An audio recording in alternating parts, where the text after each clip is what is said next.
है तो किसी ने क्या खूब कहा है कि खुद की पहचान खुद को पहचान लेने के बाद ही मिलती है। हेलो एवरीवन, मैं हूँ सुप्रिया पोद्दार, आपकी पर्सनालिटी कोच, और आज के इस वीडियो में हम बात करने वाले हैं पीपल प्लीजिंग के बारे में।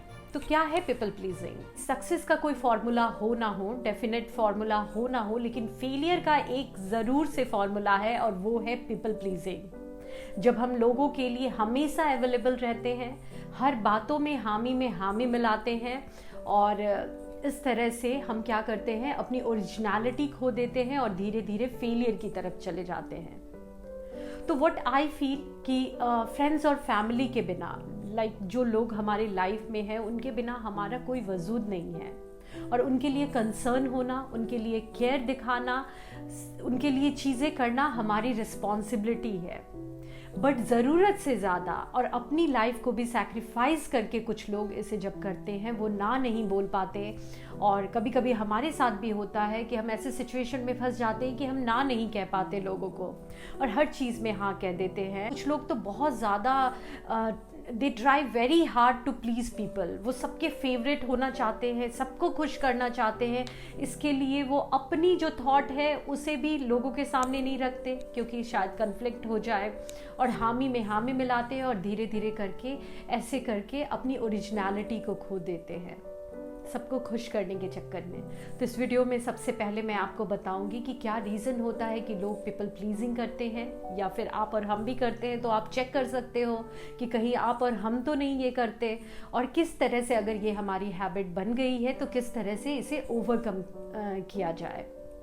तो पीपल प्लीजिंग के बहुत सारे रीज़न्स हो सकते हैं जब लोग पीपल प्लीजिंग करते हैं। उसमें से पहला रीज़न मैं कहूँगी लो सेल्फ स्टीम। जब हमारी सेल्फ स्टीम लो होती है तो हम हर इंसान के साथ अग्री हो जाते हैं, उनके हिसाब से उनको खुश करने के लिए कुछ भी करते हैं। तो ये एक रीज़न हो सकता है। पास्ट एक्सपीरियंस हो सकता है कि मे बी आपने कभी किसी के साथ अपना पॉइंट ऑफ व्यू रखा और उसके साथ आपकी कन्फ्लिक्ट हो गई, और सिचुएशन जो है बहुत स्ट्रेसफुल हो गया, और इस वजह से आप वो सिचुएशन दोबारा नहीं चाहते। तो आप सोचते हो कि ऐसे पंगे में कौन पड़ेगा, जो इंसान कह रहा है उसे एक्सेप्ट कर लो, उसके साथ अग्री कर दो।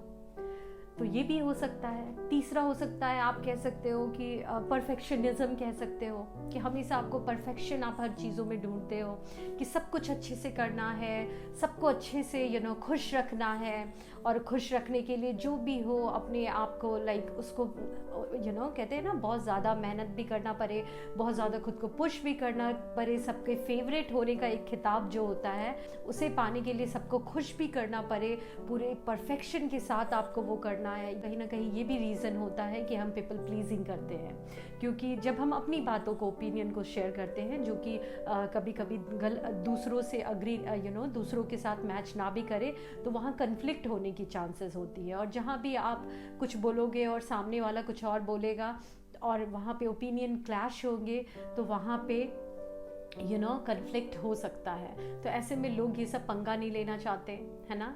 लोग चाहते हैं कि हाँ में हाँ मिला दो, जो कह रहे हैं वो सुन लो, और इस तरह करके वो हर चीज़ में अग्री हो जाते हैं। और इस तरह से, जैसा मैंने बताया, ये हैबिट रहने से आप अपनी ओरिजिनलिटी को धीरे धीरे खो दोगे। तो आप लोगों के लिए कंसर्न हो, केयर करो, कोई दिक्कत नहीं है, लेकिन अपने आप को, अपनी लाइफ को, अपने प्लान्स को, अपने गोल्स को सैक्रिफाइस करके बिल्कुल मत करो।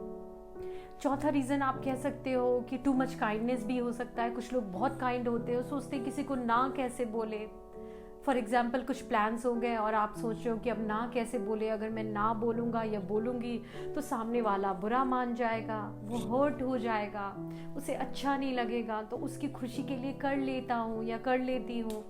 एक बार की तो बात है, बहुत बार हम ये भी सोचते हैं सिर्फ एक बार कर लेते हैं, और धीरे धीरे करके ये हमारी हैबिट हो जाती है। ये सारे रीजंस हैं, इस वजह से हम लोगों के साथ हमेशा अग्रीएबल हो जाते हैं, उनकी हामी में हामी मिलाते हैं, अपने पॉइंट ऑफ व्यू को, अपने प्लान्स, अपने गोल, अपने लाइफ को हम कहीं ना कहीं सैक्रिफाइस कर जाते हैं लोगों को खुश करने के लिए। तो अगर आपकी ये हैबिट है, ये सारे रीजंस हैं, तो आप इस पे काम करो, क्योंकि आगे मैं आपको जो पॉइंट बताने वाली हूँ उसके थ्रू आप धीरे धीरे इस हैबिट को अपने ओवरकम कर सकते हो। तो पीपल प्लीजिंग को ओवरकम करने के बहुत सारे तरीके हैं, उसमें से 3 तरीका मुझे बेस्ट लगा। और वो मैं आपके साथ शेयर करने वाली हूँ, जिसमें पहला तरीका है से yes when you exactly mean yes and से no when you exactly mean no. अब इसका मतलब है कि जब आप येस कह रहे हो तो आप किसी प्रेशर में ना कह रहे हो, मैनिपुलेट होके कह रहे हो। ये अभी जो मैंने रीज़न बोला कि इस वजह से ना कह रहे हो कि है ना कि सामने वाले के साथ कन्फ्लिक्ट हो जाएगा या मे बी कुछ बातें हो जाएगी जिस वजह से ये सारे पंगे कौन लेना, तो हाँ कह दो। तो जब आपको येस कहना है तभी आप येस कहो, जब नहीं कहना है तो आप क्लियरली नो कह दो। तो ये पहला फॉर्मूला है। और अगर आप डायरेक्टली ना नहीं कहो और ना भी एक तरीके से कहना है, क्योंकि ये सामने वाले के साथ आपका रिलेशनशिप आप डायरेक्टली बहुत बार जब हम कहते हैं तो वो रिलेशनशिप बिगड़ भी जाता है। तो डायरेक्टली ना कह के एक फंडा मैं आपको बताती हूँ। अब कभी भी चीज़ों के लिए आप किसी भी स्टेट ऑफ माइंड में रहो, स्पेशली जब आप बहुत खुश हो या दुखी हो, तब तो कभी कोई कमिटमेंट नहीं करो, क्योंकि उस समय हम ना कुछ भी कमिटमेंट कर देते हैं, क्योंकि हम इमोशन में आके ये सारे कमिटमेंट्स कर देते हैं। तो वो आपको कभी नहीं करना है। इवन अगर आप सही भी स्टेट ऑफ माइंड में हो, अपने नॉर्मल स्टेट ऑफ माइंड में भी हो, फिर भी तुरंत कोई भी डिसीजन मत लो। आप बोलो कि मैं आपको बताता हूँ, आप 10 मिनट भी सोचो, लेकिन सोच के आंसर दो। I will let you know, I will confirm you, ऐसे कहो और सोचो उसके बारे में। अपने को देखो आपका क्या काम है, क्या प्रायोरिटी है, और उसके बेसिस पे लोगों को टाइम दो। या फिर किसी बात से रिलेटेड या कहीं जाना है या कोई ओपिनियन भी आप शेयर कर रहे हो, तो अगर आप सच में वो उस पर बिलीव करते हो तब यस कहो, अगर उस पर बिलीव नहीं करते हो तो आप मत बोलो। ऐसे आप कर सकते हो। दूसरा है कि आपको you should know what exactly you want in life. तो आपको पता होना चाहिए कि आपके गोल्स क्या है, प्लान क्या है आपके लाइफ में, इधर आपके या फिर एज अ फैमिली, आपके हस्बैंड, वाइफ, बच्चे और भी फैमिली में जो लोग हैं उसके गोल क्या है, उसके हिसाब से। क्योंकि जब हम अपने गोल्स को भूल जाते हैं, लाइफ में करना क्या है, कहाँ जाना है, क्या करना है, तो हम बहुत ज़्यादा फ्री होते हैं और तभी हम इधर उधर सबके लिए अवेलेबल होते हैं।